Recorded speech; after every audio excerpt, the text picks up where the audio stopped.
जिस नारी को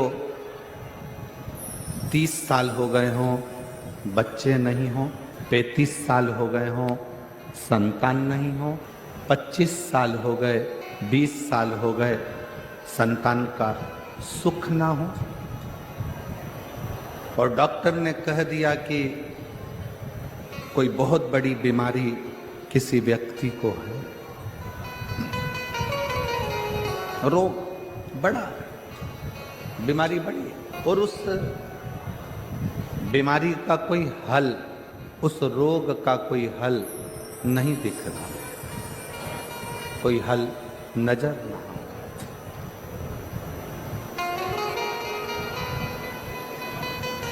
कोई हल दिख ना रहा। तो बैसाख महीने में शिव सप्त तीर्थ का एक अनुष्ठान अपने जीवन में जरूर करें। मट्टी के पात्र में जल भरना, और मट्टी के पात्र में जल भरकर प्रतिदिन रोज 7 दिन का ये नियम होता है सप्ततीर्थ। बस विराम जो है उसका प्रदोष के दिन होना चाहिए, और बैसाख के महीने में जब आप सप्ततीर्थ का अनुष्ठान करें, 1 घड़ा जल का रोज भरें प्रतिदिन, और 1 बेलपत्र, 1 शमी पत्र उस घड़े के नजदीक में कोई पात्र में अवश्य रखें। पात्र को, जो जल का घड़ा है, जल का पात्र है, उसको मट्टी के ही दीप से या कोई श्वेत वस्त्र जिसको मला गया हो, धोया गया हो, साफ हो, उस वस्त्र से ढक दें। एक दिन एक शिवालय में जाएं, शमी पत्र अशोक सुंदरी वाली जगह पर समर्पित करें। अशोक सुंदरी की जगह जानते हो ना आप लोग? अशोक सुंदरी की जगह पर शमी पत्र समर्पित करें। बेलपत्र, जहां आप खड़े हैं वहां डंडी का भाग आपकी ओर हो और बेलपत्र शिव जी को समर्पित करा जाए।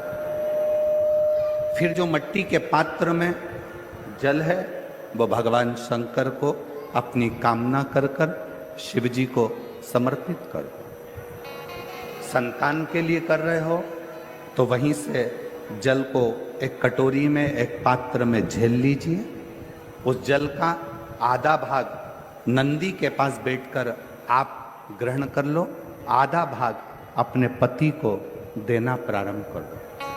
कोई रोग के लिए कर रहे हो, किसी बीमारी के लिए कर रहे हो, तो वो जल आप अपने घर की देहली में प्रवेश करने के पहले अपने मुख में उसको ग्रहण कर लो। एक दिन में एक शिवालय, दूसरे दिन दूसरा शिवालय, तीसरे दिन तीसरा शिवालय। अगर अपने नगर में, अपने गांव में, अपने क्षेत्र में 7 शंकर के मंदिर नहीं हो, यदि अपने गांव में, अपने नगर में, अपने क्षेत्र में 7 शंकर के शिवालय नहीं हो, तो मिट्टी का शिवलिंग बनाकर उस पे चढ़ा, पर रोज एक शिवालय अलग होना चाहिए। प्रतिदिन प्रदोष के दिन जब आप इस सप्ततीर्थ का विराम करेंगे, उस समय पर जल, जब प्रदोष काल आए, प्रदोष काल का जब समय हो जल चढ़ाओ सुबेरे, पर प्रदोष काल का जब समय हो उस जल का पान उस प्रदोष काल में कर लेना। प्रदोष को, जो प्रदोष काल में उस जल को शंकर का पंचाक्षर मंत्र नमः शिवाय, षडाक्षर मंत्र ओम नमः शिवाय या श्री शिवाय नमस्तुभ्यम बोलकर प्रदोष काल में उस जल का पान करें। बाबा को प्रार्थना करें, शिव से विनय करें।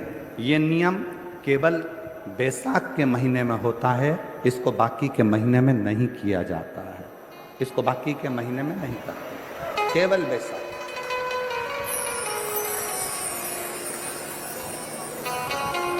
शिव सप्त तीर्थ का जो नियम है वो अपने जीवन में धारण करें।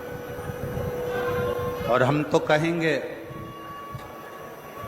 शिव महापुराण की कथा श्रवण करने वाले प्रत्येक बेटा बेटी से,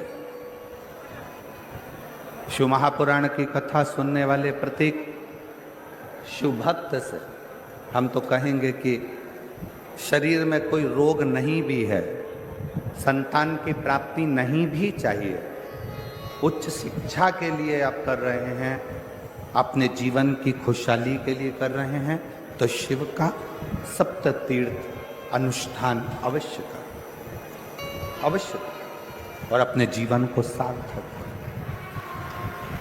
धन्यवाद।